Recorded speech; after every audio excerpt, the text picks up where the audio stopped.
திருச்சியில் 27 வயசான தாமரை செல்வன் அப்படிங்கிறவரை போலீஸ் கோட்ரஸ்லேயே வச்சு ஓட துடிக்க படுகொலை பண்ணியிருக்காங்க. இந்த கொலையுடைய பின்னணி என்ன அப்படிங்கிறத இன்னைக்கு இந்த வீடியோவில் பார்க்கலாம். ரிஃப்ளெக்ட் நேயர்களுக்கு வணக்கம், நான் உங்கள் ரக்ஷயா பார்த்தி.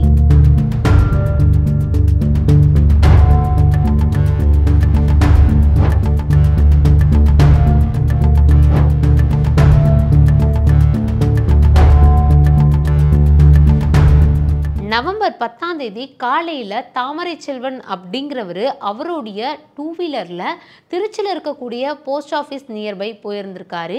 அந்த ஒரு சமயத்தில் அந்த வழியாக வந்த 5 பேருமே 2 வீலரில் வந்திருக்காங்க.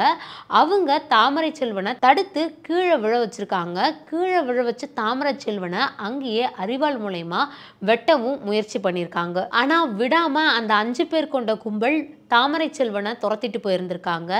இந்த ஒரு நிலையில் தன்னுடைய உயிரை எப்படியாச்சும் காப்பாற்றிக்கணும் அப்படின்னு இருந்த தாமரை செல்வன் பக்கத்துலேயே இருந்த போலீஸ் கோட்ரஸ்குள்ளார ஓடி இருக்காரு. அங்கே எஸ்எஸ்ஐ வீட்டுக்குள்ளார ஓடி போயிட்டு கிரைண்டருக்கு பேக் சைடு ஒளிஞ்சும் இருக்காரு.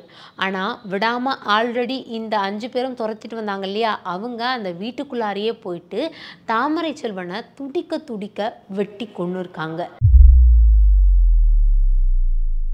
ஏன் இப்படி வெட்டி கொண்டாங்க அப்படிங்கிற பின்னணியை கேட்கும்போது இன்னும் ஷாக்கிங்காக இருந்தது. தாமரை செல்வனுக்கு ஆல்ரெடி மேரேஜ் ஆனதாக சொல்லப்படுது.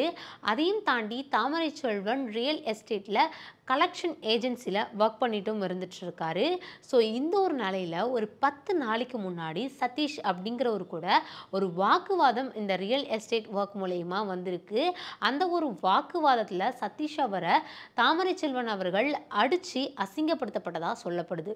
ஸோ இந்த ஒரு நிலையில தான் சதீஷ் அவர்கள் தன்னை அசிங்கப்படுத்தின தாமரை செல்வனை எப்படியாச்சும் பழி வாங்கணும் அப்படிங்கிற ஒரு நிலையில இருந்திருக்காரு. அதனால தான் இந்த கொடூரமான சம்பவத்தையும் சதீஷ் அவர்கள் செஞ்சிருக்காரு. சதீஷ் அவர்கள் அவருடைய ஃப்ரெண்டான பிரபாகரன் அவர்கிட்ட இந்த ஒரு விஷயத்தை பற்றி பேசியிருக்காரு. எப்படியாச்சும் தன்னை அசிங்கப்படுத்தினவனை சாகடிக்கணும் அப்படிங்கிற ஒரு விஷயத்த சொன்னதுக்கு அப்புறமா பிரபாகரன் தன்னுடைய ஃப்ரெண்ட்ஸான ஸ்ரீரங்கத்தை சேர்ந்த கணேசன், நந்து, இளமாறன் இவங்க 3 பேருக்கிட்டையும் சொல்லியிருக்காங்க. ஸோ கடைசியாக இந்த 5 பேரும் எப்படியாச்சும் தாமரை செல்வனை சாகடிக்கணும் அப்படிங்கிற ஒரு விஷயத்த கரெக்டாக பிளான் பண்ணி நவம்பர் 10ஆம் தேதி தாமரை செல்வன் தனியாக 2 வீலரில் போகும்போது அதை ஃபாலோ பண்ணி இவரை ஓட துடிக்க வெட்டி கொண்டிருக்காங்க. இதில் இன்னொரு ஷாக்கிங்கான விஷயம் என்ன அப்படின்னு பார்த்தீங்கன்னா, இந்த ஒரு சம்பவம் போலீஸ் கோட்ரஸில் நடந்திருக்கு. ஸோ இந்த ஒரு சம்பவம் இன்னுமே பெருசாக அதிர்ச்சி கொடுக்கக்கூடிய வகையில் தான் அமைஞ்சிருக்கு. ஒரு ரியல் எஸ்டேட்டில் நடந்த ஒரு சின்ன தகராறு மூலயமா 27 வயசான தாமரை செல்வன் அப்படிங்கிறவரை சதீஷ் அவர் பயங்கரமாக பிளான் பண்ணி அவருடைய ஃப்ரெண்ட்ஸ் மூலயமா கரெக்டாக பிளான் பண்ணது மட்டும் இல்லாமல் துடிக்க ஓட ஒரு போலீஸ் ஃபேமிலி முன்னாடியே அவங்க வீட்லேயே துடிக்க கொலை பண்ணியிருக்காரு. ஸோ இந்த ஒரு விஷயம் ஒரு பெருசாக பேசும் பொருளாகவும் மாறி இருக்கு.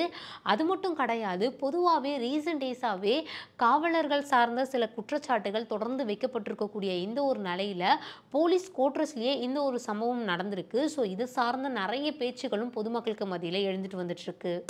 ஒத்து பிள்ளைய பெற்று ஒன்றும் இல்லாமல் 10 நிமிஷத்துல ஒன்றும் இல்லாமல் ஆக்கிட்டாங்களே, நான் எங்கேயா போவேன்? நான் அனாதையா ஆக்கிட்டாங்களேயா, கஷ்டப்பட்டு வீட்டு வேலைக்கு போய் வளர்த்தையா நான். இப்பதான் படிப்பு முடிச்சுட்டு புள்ள வேலைக்கு போனா கையடி மெடியடி இல்லாம வெட்டியா போட்டாங்கய்யா. என் பிள்ளைய காப்பாத்தி கொடுங்கய்யா, என் பிள்ளைய காப்பாத்தி. என் பிள்ளைய வெட்டினவங்களுக்கு தண்டனை கிடைக்கலையா? என் பிள்ளைய வெட்டினவங்களுக்கு தெரியும் பச்சை பரவலை வெட்டிட்டாங்கய்யா. என் பிள்ளை யாட்டி எந்த வம்புக்கு போக மாட்டான். அவனுக்கு நீங்க தான் தண்டனை வாங்கி தரணும். என் பிள்ளைய உயிரோட வச்சு விட்டு ஓட வெட்டி போட்டாங்களே.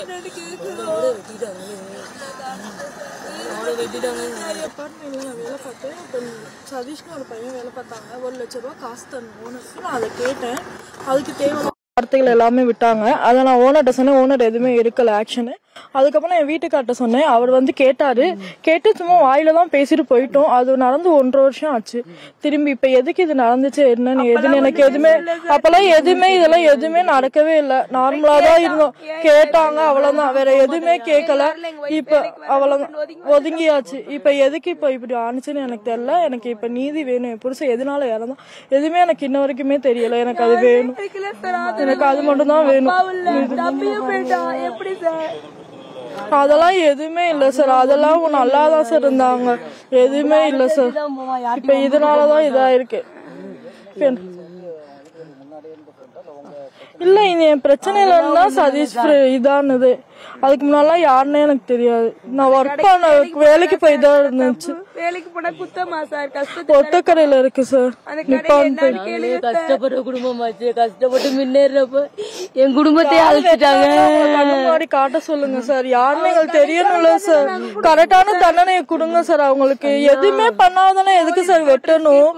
யார் வம்பு தும்புக்குமே போனதே இல்ல சார். என் வீட்டுக்காரர் அவரையே சார் வெட்டணும் அவங்க. இந்த திருச்சி படுகொலையை பொறுத்த வரைக்கும் மக்களுக்கு மத்தியில் எழுந்திருக்கக்கூடிய கேள்விகள் என்ன அப்படின்னு பார்த்தீங்கன்னா, திருச்சியில் அதுவும் பகல் டைமில் இப்படி ஒருத்தர் ஓட ஓட வெட்டி கொல்லப்பட்டிருக்காரு, அதுவும் போலீஸ் கோட்ரஸில். ஸோ அப்படி ஓட ஓட கொல்லப்பட்ட ஒருத்தரை யாருமேவா பார்க்கல, யாருமேவா இதை தடுக்கல. அதுவும் இந்த ஒரு விஷயம் ஒரு போலீஸ் கோட்ரஸில் நடந்திருக்கு. இந்த ஒரு சம்பவத்தை யாருமே பார்த்து தடுக்கலையா அப்படிங்கிற ஒரு கேள்வியுமே பொதுமக்களுக்கு மத்தியில் பெருசாக வைக்கக்கூடிய ஒரு கேள்வியாகவும் இருக்குது. குறிப்பாக 5 பேர் வெட்டி கொன்னதில் ஒருத்தரை பொதுமக்களே பிடிச்சி போலீஸ்கிட்ட ஒப்படைச்சும் இருக்காங்க. ஸோ ஒருத்தர் கைது செய்யப்பட்டிருக்காரு. இன்னும் 4 பேர் அந்த ஒரு இடத்துல வெட்டிட்டு வேகமாக தப்பிச்சு ஓடினதாகவும் சொல்லப்படுது. பீமநகர் கீழே தெருவை சேர்ந்த தாமரை செல்வன் அப்படிங்கிறவர் இந்த அளவுக்கு ஓடி ஓடி ரொம்ப கொடூரமான முறையில் வெட்டி கொல்லப்பட்டிருக்காரு.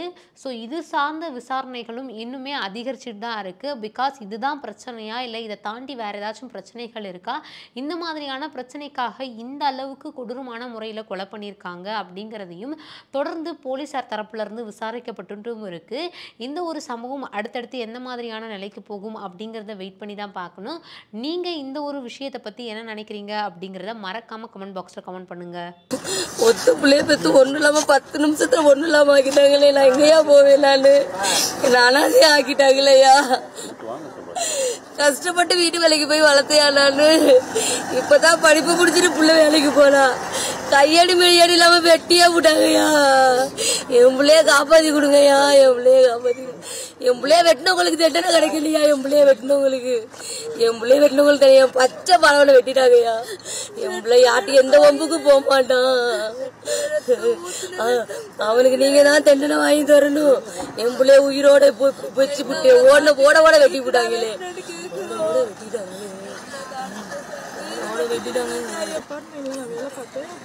சதீஷ்னு ஒரு பையன் வேலை பார்த்தாங்க. 1 லட்ச ரூபா காசு தரணும். நான் அதை கேட்டேன். அதுக்கு தேவை வார்த்தைகள் எல்லாமே விட்டாங்க. அதை நான் ஓனர்கிட்ட சொன்னேன். ஓனர் எதுவுமே எடுக்கல ஆக்ஷனு. அதுக்கப்புறம் என் வீட்டுக்கார்ட்ட சொன்னேன். அவர் வந்து கேட்டாரு. கேட்டு சும்மா வாயில தான் பேசிட்டு போயிட்டோம். அது நடந்து 1.5 வருஷம் ஆச்சு. திரும்பி இப்ப எதுக்கு இது நடந்துச்சு என்னன்னு எதுன்னு எனக்கு எதுவுமே அப்பெல்லாம் இதெல்லாம் எதுவுமே நடக்கவே இல்லை. நார்மலா தான் இருந்தோம். கேட்டாங்க அவ்வளவுதான். வேற எதுவுமே கேட்கல. இப்ப அவ்வளவுதான் ஒதுங்கியாச்சு. இப்ப எதுக்கு இப்ப இப்படி ஆனிச்சுன்னு எனக்கு தெரியல. எனக்கு இப்ப நீதி வேணும். என் புருஷன் எதனால இறந்தான் எதுவுமே எனக்கு இன்ன வரைக்குமே தெரியல. எனக்கு அது வேணும். எனக்கு அது மட்டும் தான் வேணும். அதெல்லாம் எதுவுமே இல்ல சார். அதெல்லாம் நல்லாதான் சார் இருந்தாங்க. எதுவுமே இல்ல சார். இப்ப இதனாலதான் இதா இருக்கு. இல்ல இது என் பிரச்சனையில இருந்தா சதீஷ் இதானது. அதுக்கு முன்னாலாம் யாருன்னே எனக்கு தெரியாது. நான் ஒர்க் பண்ண வேலைக்கு போய் தான் இருந்துச்சு. வேலைக்கு போனா குத்தமா சார்? ஒத்தக்கரையில இருக்கு சார்.